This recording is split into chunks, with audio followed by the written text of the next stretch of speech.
देश भर में फिर से तेजी से पांव पसार रहा है कोरोना। यूपी समेत कई राज्यों में कोरोना फैलता जा रहा है। देश में कई जगह संक्रमण को लेकर मामले बढ़ रहे हैं। संक्रमण को लेकर लॉकडाउन लगाया गया है। कोरोना संक्रमण पर आज प्रधानमंत्री की एक बड़ी बैठक भी होने जा रही है। सभी राज्यों के मुख्यमंत्रियों संग प्रधानमंत्री मोदी चर्चा करने जा रहे हैं। तो कोरोना ने एक बार फिर से चिंता बढ़ा दी है। एकदम से मामले बढ़ने लगे हैं। उसे लेकर आज एक महत्वपूर्ण बैठक होने जा रही है प्रधानमंत्री की। यूपी समेत कई राज्यों में कोरोना फैल रहा है और देश में कई जगह बढ़ते संक्रमण के कारण लॉकडाउन भी लगाना पड़ा है। कोविड संक्रमण वैक्सीनेशन पर आज प्रधानमंत्री मोदी की बड़ी बैठक होने जा रही है। सभी राज्यों के मुख्यमंत्रियों के साथ प्रधानमंत्री मोदी आज चर्चा करने जा रहे हैं। अलग अलग राज्यों में कोरोना को लेकर क्या स्थिति है, आगे की क्या रणनीति रहनी चाहिए और किस तरह के सुझाव जो हैं वो राज्य यहां पर रखते हैं या अपनी चिंताओं से अवगत कराते हैं, सब कुछ चर्चा इस मीटिंग में होने वाली है जो आज प्रधानमंत्री मोदी करने वाले हैं।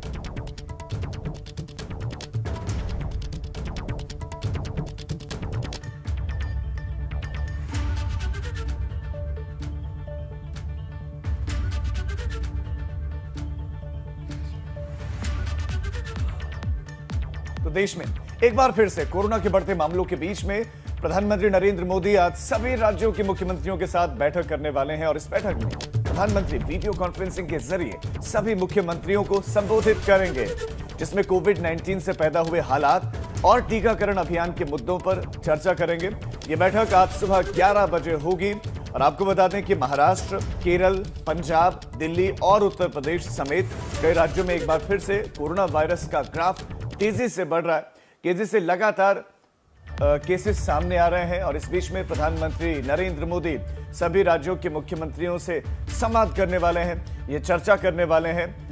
वैक्सीनेशन उत्तर प्रदेश अगर बात करें तो बहुत तेजी से यहां पर किया जा रहा है। वैक्सीनेशन के मामले में अन्य राज्यों से बहुत आगे है, अव्वल है उत्तर प्रदेश। तो ऐसे में मुख्यमंत्री उत्तर प्रदेश में कोरोना से कैसे निपट रहे हैं, क्या क्या कार्य उन्होंने किए हैं अब तक, क्या क्या स्टेप्स अभी लिए जा रहे हैं, वैक्सीनेशन की प्रगति क्या है, ये सारी जानकारियां दे सकते हैं। लेकिन इस बीच में यू टर्न कोरोना का तो कहां कौन से प्रदेश में क्या क्या स्टेप्स उठाए गए। 8 शहरों में 10 बजे के बाद बाजार बंद रहेंगे। गुजरात के 4 शहरों में नाइट कर्फ्यू लागू कर दिया गया है। अहमदाबाद, वडोदरा, सूरत और राजकोट इसमें शामिल है। यहाँ नाइट कर्फ्यू लगाया गया है। 17 से 31 मार्च तक यहाँ नाइट कर्फ्यू लागू रहेगा। बढ़ते केसेस को देखते हुए स्टेप लिया गया। पंजाब के 9 जिलों में नाइट कर्फ्यू लगाया गया है, इसके जिसमें जालंधर है, रूपनगर है, लुधियाना है, पटियाला भी इसमें शामिल है, कपूरथला है, होशियारपुर, मोहाली में नाइट कर्फ्यू लगाया गया है। इसके साथ साथ नवाशहर, फतेहगढ़ साहिब में नाइट कर्फ्यू लगाया गया है। तो महाराष्ट्र में हफ्ते भर में 1 लाख के पार कोरोना के केसेस पहुंच गए। नागपुर में 15 से 21 मार्च तक फिर से लॉकडाउन लगा दिया गया है। ये महाराष्ट्र की हम बात कर रहे हैं और बढ़ते केसेस के बाद ये स्टेप। और आज से भोपाल और इंदौर में भी नाइट कर्फ्यू लगाया जाएगा। गुजरात में भी हमने आपको बताया कि 10 बजे से सुबह 6 बजे तक नाइट कर्फ्यू लगाया जाएगा। तो तेजी से कोरोना का ग्राफ बढ़ रहा है और यही वजह है कि अब राज्य सरकारें एहतियातन ये स्टेप्स, ये कदम उठा रही हैं। उत्तर प्रदेश में एक बार फिर से कोरोना का संक्रमण बढ़ने लगा है। प्रदेश में 24 घंटों की बात की जाए तो कोरोना के कुल मिलाकर 228 नए मामले सामने आए हैं, जिसके बाद यूपी में कोरोना के एक्टिव केसेस की संख्या में इजाफा हुआ है और वो 1912 तक पहुंच गई है। आज सामने आए कोरोना के मामलों में सबसे ज्यादा केस राजधानी लखनऊ से हैं, जहां 24 घंटों में 44 कोरोना पॉजिटिव मरीज मिले, जो पिछले 2 महीनों में सबसे ज्यादा है। यूपी में बीते 24 घंटों में 2 लोगों की कोरोना से मौत भी हुई है। उत्तर प्रदेश में अब तक 8,750 कोरोना पॉजिटिव मरीजों की जान जा चुकी है। तो कोरोना ने जिस तरह से यू टर्न लिया है, पूरे देश में अलग अलग राज्यों में इसके मामले एक बार फिर से बढ़े हैं। उत्तर प्रदेश की बात करें तो यहां भी एक बार फिर से पांव फैलाता हुआ वायरस नजर आ रहा है। बीते 24 घंटों में उत्तर प्रदेश के अंदर 228 नए मामले सामने आ चुके हैं और 2 लोगों की मौत हुई है। लापरवाही बरतने से बढ़ रहे हैं संक्रमण के मामले। एक बार फिर से यूपी में कोरोना टेस्टिंग बढ़ाई जाएगी। करीब साल भर की तमाम कोशिशों के बाद कंट्रोल में आया कोरोना देश भर में फिर से यू टर्न लेता हुआ दिख रहा है। देश के तमाम राज्यों के अलावा उत्तर प्रदेश के कई जिलों में भी कोरोना मरीजों की संख्या बढ़नी शुरू हो गई है। एक तरफ देश में कोरोना को मिटाने के लिए वैक्सीनेशन यानी टीकाकरण का अभियान चलाया जा रहा है, तो दूसरी तरफ लोगों की लापरवाही के चलते कोरोना के मामलों में फिर से तेजी देखने को मिल रही है। वाराणसी, मेरठ, गाजियाबाद, बरेली समेत कई जिलों में कोरोना के नए मामले सामने आए हैं। तो फिर से कोरोना के केसेस बढ़ने लगे हैं, मामले सामने आ रहे हैं। इसके पीछे की वजह आप देख सकते हैं दूसरी तस्वीर में कि लोग एहतियात नहीं करते, बेफिक्री है, लोग मास्क नहीं लगा रहे हैं और यही वजह है कि रफ्तार पकड़ लिया कोरोना ने।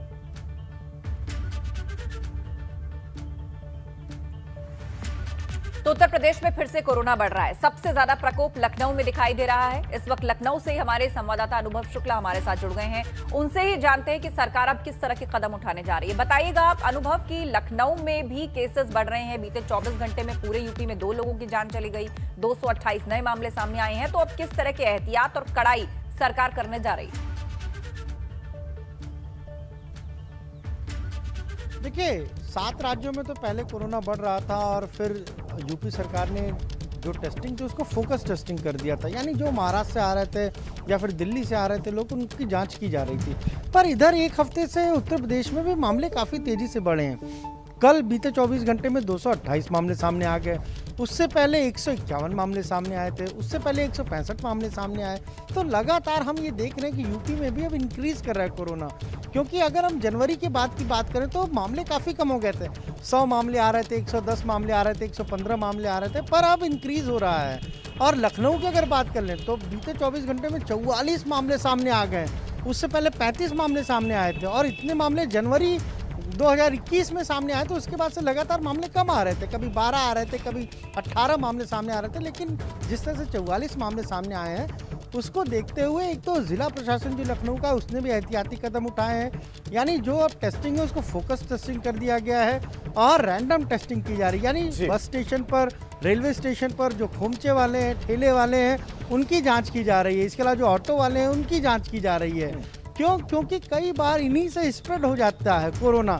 लोग वहाँ जाते हैं, उनको होता है कोरोना और दूसरे लोगों को हो जाता है। बिल्कुल। तो इसलिए उनका फोकस टेस्टिंग किया जा रहा है। कल हमने उत्तर प्रदेश के स्वास्थ्य मंत्री जय प्रताप सिंह से इस बात को जब पूछा, उन्होंने कहा कि हाँ, केसेस बढ़ रहे हैं, ये चिंता की बात है, लेकिन यूपी में अभी नियंत्रण में स्थिति है। हमने पूछा कि क्या कंटेनमेंट जोन तो फिर नहीं बनेगा? उन्होंने कहा नहीं, अभी कंटेनमेंट जोन की कोई बात नहीं है। कई जगहों पर हमने कहा नाइट कर्फ्यू लग रहा है, उन्होंने कहा नहीं, अभी यूपी के किसी भी शहर में नाइट कर्फ्यू जैसा कोई विचार नहीं है। यूपी में यानी कि नाइट कर्फ्यू नहीं लग रहा है, लेकिन थोड़े बड़े हैं, लेकिन नियंत्रित है। अभी वो कह रहे हैं कि कंट्रोल में स्थिति। अनुभव, बहुत शुक्रिया आपका तमाम जानकारी के लिए। मुरादाबाद में कल 13 कोरोना के पॉजिटिव केसेस मिले। मुरादाबाद में अब तक 11,939 कोरोना के संक्रमित हुए। और मुरादाबाद की बात करें तो मुरादाबाद में 180 कोरोना के मरीजों की मौत भी हो चुकी है। मुरादाबाद में 43 एक्टिव केसेस हैं। L1 हॉस्पिटल में इनका इलाज चल रहा है। 11,939 ये कुल संख्या है टोटल जब से केसेस आने शुरू हुए अब तक की। मुरादाबाद की बात करें, 180 लोगों की अब तक मौत हो चुकी है कोरोना की वजह से। ऐसे में आपको एहतियात बरतना बहुत जरूरी है। 43 केसेस अभी एक्टिव हैं, यानी कि 43 लोगों में अभी ये संक्रमण है, वो संक्रमण मुक्त नहीं हुए हैं।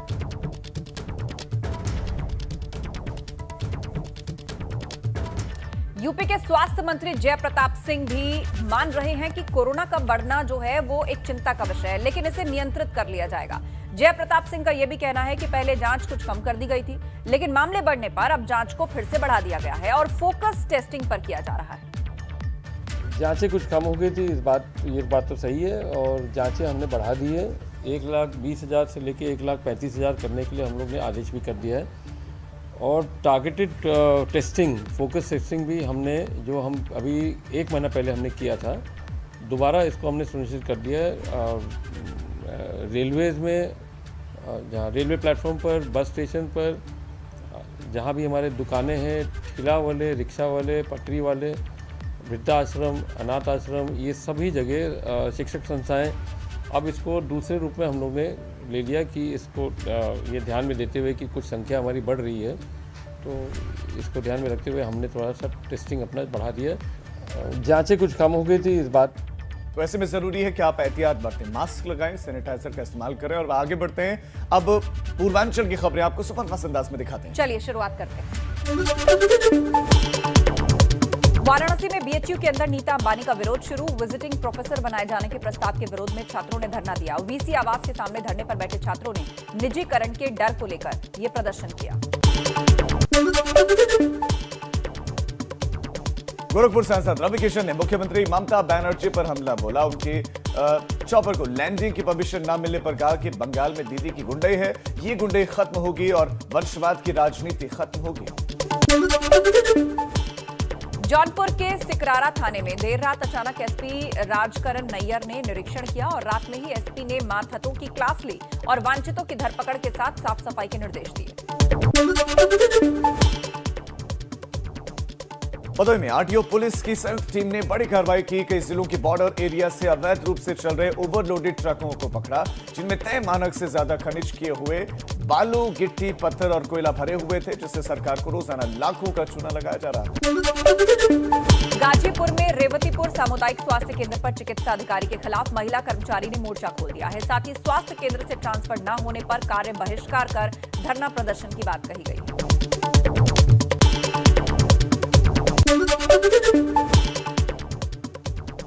देवरिया में फर्जी आधार कार्ड बनवाने वाले गिरोह का पुलिस ने भंडाफोड़ किया। इस गिरोह के 3 सदस्यों को गिरफ्तार करके जेल भेज दिया गया है, जिनके पास से फर्जी आधार कार्ड, फर्जी मोहर, फर्जी पुलिस कैरेक्टर सर्टिफिकेट समेत कई फर्जी डॉक्यूमेंट्स मिले हैं। महाराजगंज में जांच के दौरान पुलिस टीम को बड़ी सफलता हाथ लगी। जांच के दौरान बाइक चोरी के 3 आरोपी पकड़े गए, जिनकी निशानदेही पर चोरी की 14 बाइक्स बरामद की गई हैं। बलिया में पुलिस को बड़ी कामयाबी हाथ लगी है और टॉप 10 अपराधियों की सूची में शामिल अभिषेक उर्फ छोटू को गिरफ्तार कर उसके पास एक तमंचा, एक कारतूस भी बरामद किया है और मुखबिर की सूचना पर यह शातिर पकड़ा गया है। बढ़ते कोरोना के कहर के बीच मिर्जापुर डीएम ने एहतियातन एक्शन लिया है। जिलाधिकारी ने आने वाले त्योहारों को देखते हुए सुरक्षा के लिहाज से मास्क लगाने, हाथ धोते रहने की बात कही है। देश में बढ़ रहे कोरोना मरीजों की संख्या के चलते आजमगढ़ जिला प्रशासन अलर्ट है। अब रेलवे स्टेशन पर सतर्कता बढ़ा दी गई है। आने जाने वाले यात्रियों की स्क्रीनिंग और जांच शुरू कर दी गई है। बस्ती के नहरपुर गांव में प्रधानी के चुनाव में दावेदारी कर रहे शख्स ने जान का खतरा बताया। गांव के ही एक शख्स पर हत्या की धमकी का आरोप लगाकर शिकायत की गई है। सिद्धार्थनगर में कपिल वस्तु महोत्सव की अंतिम रात में सुपरस्टार रवि किशन और मनोज तिवारी पहुंचे और इस साल के महोत्सव को यादगार बना दिया। इस दौरान दोनों ने हिंदी और भोजपुरी गानों पर प्रस्तुतियां दी और दर्शक झूम उठे।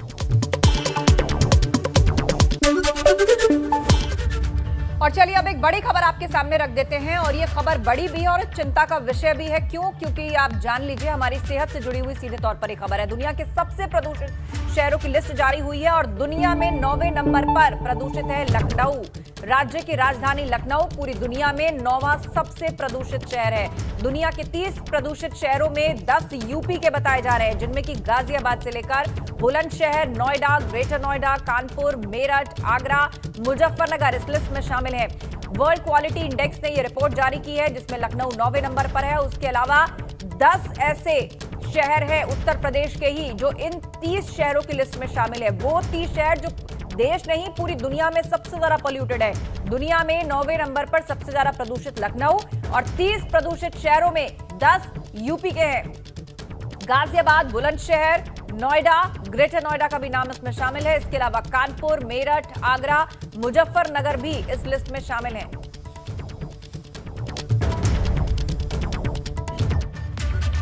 इटावा में एक शख्स को मजदूरी मांगना भारी पड़ गया। यहां पर भाड़े के पैसे मांगने पर मजदूर को मंदिर परिसर में बंधक बनाकर बेरहमी से पीटा गया, जिसका वीडियो वायरल हो रहा है कि कैसे दानिश को यहां बंधक बनाकर रखा गया। जब 1 घंटे के बाद पुलिस मौके पर पहुंची तब जाकर दानिश को छुड़ाया गया।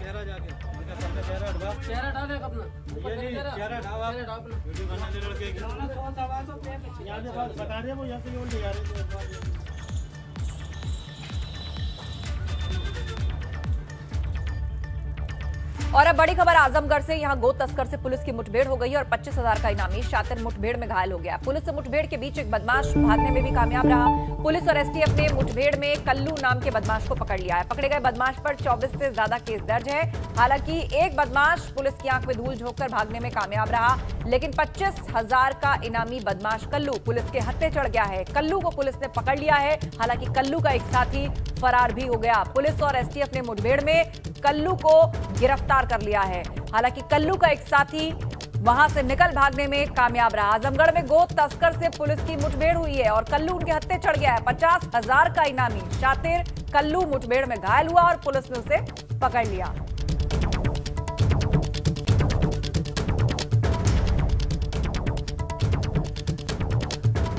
तो ये बड़ी कामयाबी मिली है पुलिस को, कल्लू पकड़ा गया है।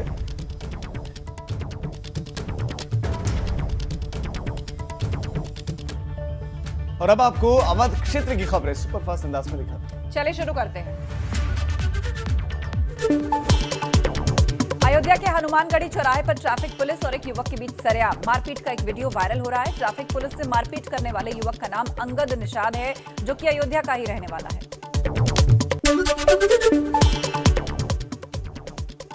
लखनऊ में एयरपोर्ट पर कस्टम को मिली बड़ी कामयाबी। यहां पर पुलिस ने 45 लाख का सोना और चांदी बरामद किया, जो कि दुबई से लखनऊ एयरपोर्ट 2 यात्रियों से मिला।